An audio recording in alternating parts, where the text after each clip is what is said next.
The Spin-off Podcast Network.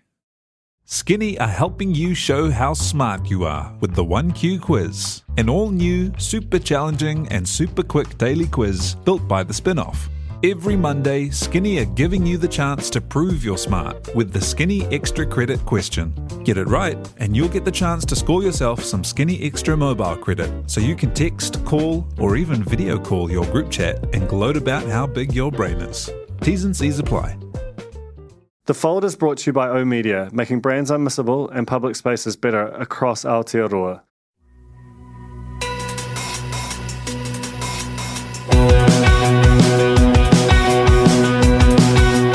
No mai, hoki mai, and welcome to what exactly? Well, this is actually a crossover episode. It's my two podcasts in one. When I say my podcast, the Fold is mine. The Real Pod, I'm just a humble foot soldier in Jane's army on. But what we're going to do here is bring the energy and enthusiasm of the Real Pod to the media analysis beat of the Fold podcast and put them in both streams and just have some fun with it. I'm literally monopoding right now, which regular listeners of the Fold will know is just me talking with no guests and no conscience for however long, just waiting for Jane to get on the line. But this morning, she and I watched an embargoed stream of the Discovery upfronts. Upfronts, I'd never heard of them before I got sort of deep into the guts of the media beast. But since I've got in here, they've become kind of an obsession of mine. They're basically a thing that mainly just TV networks do, but some other media companies, particularly in bigger countries. And it's where you get all of your advertisers in a room and, you know, other media and various partners, but mainly it is about the advertisers and the media agencies. And you introduce with a lot of energy and excitement all of your shows and your big sort of talking points for the next year. In the old days, we would do them in person. We'd be, you know, I think the first one I went to was like TVNZ, and it was at the Civic. Sam Wallace came up through the stage, and it was just like it was one of the craziest things I've ever seen. I was like, what is this? And that probably hooked me on them. Here's Jane. Anyway, this year, both the upfronts are online because of Delta, but the upside of that is we can watch them, and they're literally screening right now. We had the embargoed version, but Jane's seen it as well, and I'm going to welcome her to this podcast. She's just like literally appeared in my Zoom. We're live, Jane. Kia ora, how are you? Hi, I'm good. This is crazy. I only managed to watch 15 minutes of the upfront, to be fair, because I didn't know I was going to be doing this, and there was like children and other work stuff. I know. It's all good. I watched every second. I've read Chris Schultz's recap of it. I've read the press release. I feel extremely primed and ready to go. I should say I'm recording this about 11:15. The upfronts are actually are actually playing out online right now, but we had the embargoed copy. Later on this afternoon, I'll be interviewing Glenn Kine, the CEO of Discovery. It's a big day. I was just explaining before you came on just how excited I get about this stuff and how much you learn about where a channel's going. And Discovery only bought 3 like less than a year ago, so this is the first time we've seen the impact of that new ownership on them. Yeah, I was assuming it was just going to be a lot of sharks, to be fair. Yeah, they like sharks and digging stuff out of the ground. And I think there will be, by the looks of things, but there's a lot more besides. Yeah, so what leapt out of it for you? What are the big things that you're excited about with your Real Pod hat, which is, as we know, like a sort of got a small brim and then a very long tail? Yes, I know. It's kind of a weird thing because I feel like Real Pod listeners will be they're used to your sort of highbrow mumblings about media stuff, but I'm concerned about your very esteemed Fold listeners hearing me come at it from a Real Pod point of view and some of that, you know, perhaps more janky lowbrow stuff that I really do enjoy. But look, it is what it is, and this is an ecosystem in which both exist. I am excited about 2 things. 1, lots of reality television, obviously, but 2, the increase of local content by 70%, I think was the figure. That's one of those numbers where you're like, what's that sort of in relation to, and what's included in that number? Like, for example, there's like a news hub at 8 p.m. bulletin on this new channel, Gusto, which I want to talk about with you as well, and which is a lot of content, because there's going to be like 365 or something of those a year. But so it's always hard to pass that. But things like the return of MasterChef for the first time in 7 years, that does feel like an event.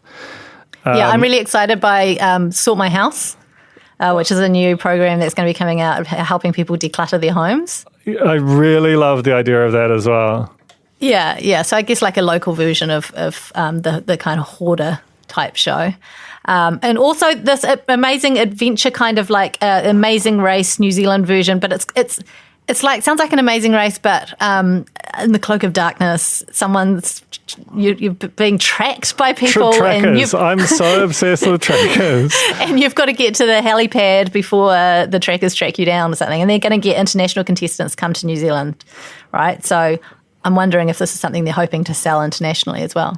I feel like they don't even have to sell it. They've just got the giant distribution networks there. And this is exactly kind of what the business case, sorry to get all fold on it, for buying 3 was for Discovery, is that they can make a primetime show here that is set in New Zealand, but they've got just this giant network that they can play it out through. The other thing, which I think is extremely relevant for Real Pod listeners, is the block redemption, which I'm just out of my mind about. We've been waiting for this for such a long time, and there was talk a while ago of a block all-stars, but then that never happened. So this is basically that, except for there'll be no winners on board. It's previous contestants who didn't win, who are coming back to have another crack at the profits. And I think that's what the franchise needed at this point. It's 10 years in. It clearly makes them a shitload of money. It's iconic whether you love it or hate it, but it just was getting a little bit sort of samey. And I think having return characters with their associated backstories and our familiarity with them is absolutely what it needs. Yeah, and you'd like to think that the standard will be pretty high, right? Because these people have all been through it before, so they can draw from their experience. I'm excited about that. I mean, Dancing with the Stars carries on. The Masked Singer is returning. They're not as talkable for us. We'll probably still watch them, unfortunately. We'll probably still watch them. What I am curious about, though, is why Head High wasn't recommissioned. Will you talk to Glenn about that when you speak to him? Oh yeah, I will talk to him about Head High, actually. I mean, the thing that's interesting about it is that there was almost no mention of drama or comedy the whole way through. I mean, they're bringing back 7 days, putting in a new time slot. That's fine. 7 days is is part comedy, part sort of quiz show. So, it's already a bit of a genre straddling thing. But, what I wonder about is the October deadline. This is, again, we're going to get into the weeds here, but no, go for it. The New Zealand's drama, the likes of Head High, is funded in particular rounds, and the date at which you are told whether you are or are not successful with those funding applications has been sort of slipping later into the year. The next round comes out on December the 1st, so we don't know. There may well be that 3 have gone in for a bunch of drama and comedy, and it's just too late in the year to have your upfronts. But certainly, even if you absent that and assume that they will have some drama or comedy slate, you could still very much detect the change of emphasis, right? Like this is very much Discovery front and center, and Discovery's values. The kinds of shows that they're about, like, because there were no, normally at these things there's like some fancy new drama from the maker. It's like NCIS Wisconsin or something. There's a whole American slate. The slate was just all wall-to-wall reality and factual this time around. If you were at TVNZ, how would you be feeling with the announcement today? I was thinking about that. I feel like TVNZ would like the fact that there was no comedy and drama. They would find the product differentiation that it implies, like a lot of big overseas kind of adventure reality. Even Gusto, this new channel that they've launched, which we'll talk about in a second, it doesn't really feel like much of a threat to them. So much of it is as a shoring up of that core 3 audience. But the thing that I guess will give them pause is that they did talk about a big investment into 3 Now, like an increase in the volume of content. Glenn, right at the very end, talks about the Warner Media merger, which is Warner is a much bigger company, again, than Discovery. It's much stronger on drama. It owns HBO. It owns Warner Brothers, who make most of TVNZ's reality shows. If that goes through, this whole thing will be shaken up again, and we will kind of get to see that. So TVNZ will be sort of, on one level, the immediate concern is kind of quelled. And even like the AM show rebranding as AM with Ryan Bridge and Melissa Chan Green, that's... Yeah, I actually think that's a good refresh for them. They've got a lovely new set, which I think is probably better than either Breakfasts or the current AM show. Doesn't have the star power. It doesn't feel like it's competing hard with Breakfast. They'll probably be breathing sighs of relief on that front. Yeah, I think that it's interesting. One thing I did pick up on in the 15 minutes that I saw was there was this chat about like this great linear TV offering, which to me seems bizarre. I mean, obviously they're going to be putting a lot of effort into 3 Now, which desperately needs it. That's the one thing I think TVNZ probably should be worried about, but I do feel like they've got such a good foothold with On Demand that, 3 Now will really have to pick up the pace to even try and compete. But why are we even really thinking about linear TV still? I think because it remains, fundamentally free-to-air television stations are advertising sales machines, right? And the digital advertising space is just so totally dominated by Facebook and Google/YouTube that it's not even, it's kind of, digital's really hard work. Well, there's a reason why I have a very grey afro right now. It's because it's hard work. But linear television has still got, even though the audience has shrunk, and I think that Gusto's targeting of a 40 to 54 audience was an admission that people under 40 don't really watch linear anymore. Over 40's got heaps of money, and they still watch television. Not as much as they used to, but they still watch a lot of it. And advertising to those audiences is still a very lucrative business. I am excited to see how 3 Now is going to play out, because when I think about my watching habits, like I have both the 3 Now app and the TVNZ On Demand app on my TV. The 3 Now app is I only go to if there's something specific I want to watch, whereas TVNZ On Demand I treat more like your Netflix or your Neon, where I will browse. So I think they've got to get up to that standard, right? Yeah, and I think that they've got a shot at that. They're talking about, I think they said sort of 40% more content on there. The other thing they've got is Heartbreak Island as an exclusive. And Heartbreak Island's like a funny old show, right? It's on some level, it was clearly made as a sort of a rip-off of / tribute to Love Island, which 3 briefly had the rights to a local version of, and then TVNZ had the rights, so no one seems to know how to make that. But Heartbreak Island, they claim to be an international hit, and I can kind of imagine it, potentially. It was quite a watchable show. It definitely doesn't have the same sort of heart attack excitement as if they had announced a local version of Love Island, but, we've seen that there was this feeling that there was just like a glut of those type of reality shows and we'd run out of participants for them. But I think that New Zealand is just making enough sort of post-Instagram, post-TikTok, like young people now, that we can keep filling those shows. So that's another thing to keep an eye out for. And the fact that they've made an exclusive for 3 Now feels telling. Yeah. It's quite exciting. I feel like they also have, it feels like they've lined up their ducks well at a time where people are scrambling and you can get away with quite a lot of last minute change and flapping about because of COVID. It does seem to me they have a very clear plan. Yeah. But I am not a media commentating expert, so what do you think? I think it was a pretty strong upfront, to be honest, but we'll come back and talk about it more after this break. The Fold is brought to you by O Media, making brands unmissable and public spaces better across Aotearoa, with over 4,000 out-of-home advertising sites nationwide across both street furniture and retail centres. I'm super grateful to O Media for enabling us to make unmissable connections with Kiwis. Raising capital or taking your business to the world? Investment Fix has the lowdown on everything you need to make it happen. This season, we're exploring the US market, the opportunities it offers, what it takes to grow a business there, and the best way to approach investors. Join some of the superstars of the investment and business world as they share advice from their time in the US so you can make your mahi count in this massive market. The Investment Fix podcast, brought to you by Invest New Zealand. Tune in today.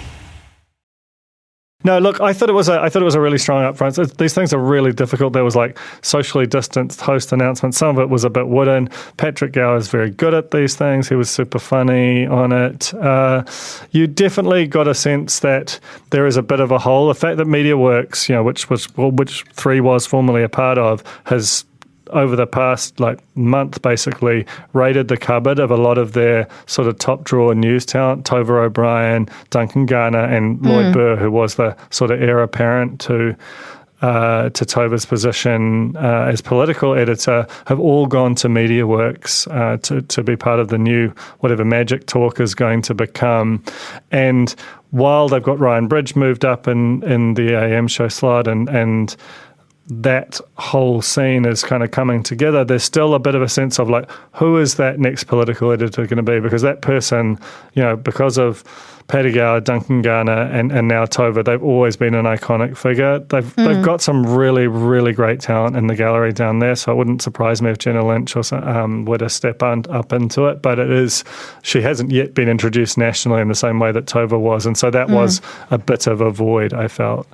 Yeah, it's going to be interesting as well to see how what opportunities open up with them not having that relationship with MediaWorks anymore. So previously everything was very tied. I've got my reality hat on of having, MediaWorks personalities, RadioWorks personalities on the shows, the reality shows. But now what? That's the world's their oyster. They don't have anyone, right? Except for anyone from TVNZ. Well, honestly, who knows? That's the kind of the thing that's starting to open up here is that the 3 was the natural enemy of the Herald. The Herald just beat up on it, and it was a known thing because the Herald owners, NZME, also owned all of the competing radio stations to MediaWorks. They don't have that same competition now, so the chance for more collaboration there is very real. I guess there's not all that much more to say about it. Oh, let's talk about Gusto. What did you... We're going to talk about Gusto and Rush. Yeah, you talk me through it. Okay, so Gusto is, like I say, it's this kind of narrowly targeted 40 to 54 channel. That's us. That is us. And I looked at their lineup and I was like, it's. They said it's British drama, game shows, movies, and news. And I was like, that's TV from the 90s. That's the TV 40 to 54-year-olds grew up with. And I just that's quite a smart play putting that thing together. I'd argue they could top out their demo much higher.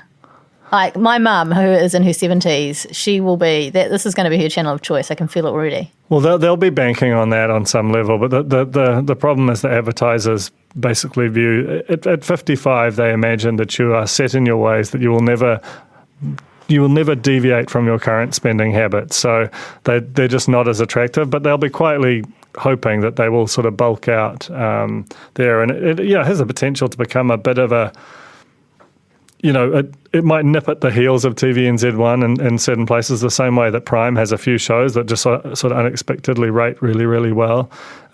Rush, I don't know exactly what Rush is. It's adrenaline, cars, chicks. It's just... it feels like Rush is, it's what, Duke, It's a Duke battler, for sure. It also feels like maybe a bit of a dumping ground, for a bunch of the stuff that they just have all the rights to, because Discovery's got a lot of outdoorsy stuff. Yeah, a lot of sharks, that's very true. That's good analysis. She should be on the fold. Oh, you are on the fold. Thank you.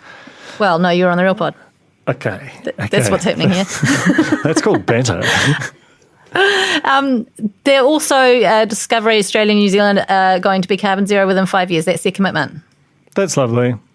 That's lovely. That's just a nice aside, isn't it? It is. That's a different podcast, though, that we don't do. We don't know. We're open to it.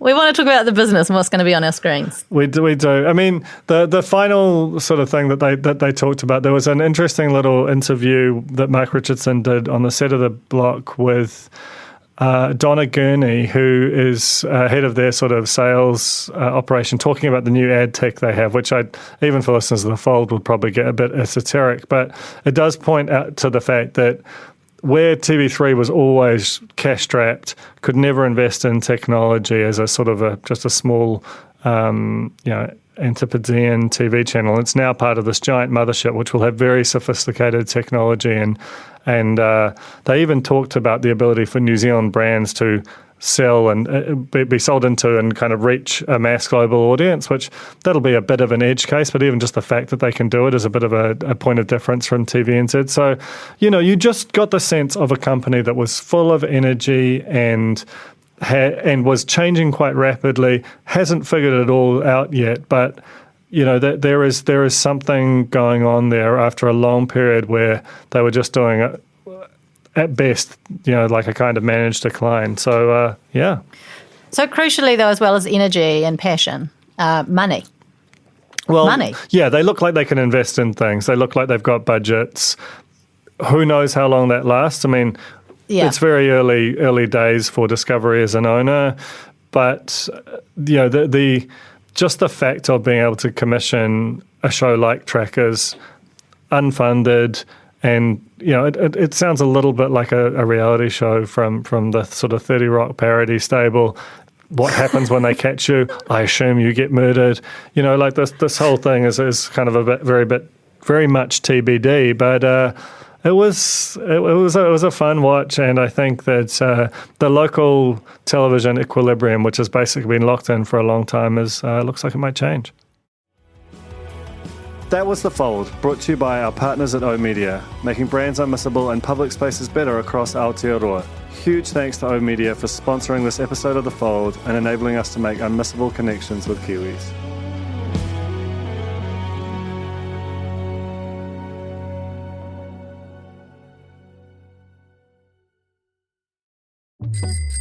Ready to rediscover the joys of cycling? With over 300 kilometres of cycle paths across Tāmaki Makaurau, jumping on your bike and going for a ride is such a fun way to discover the city from a different perspective.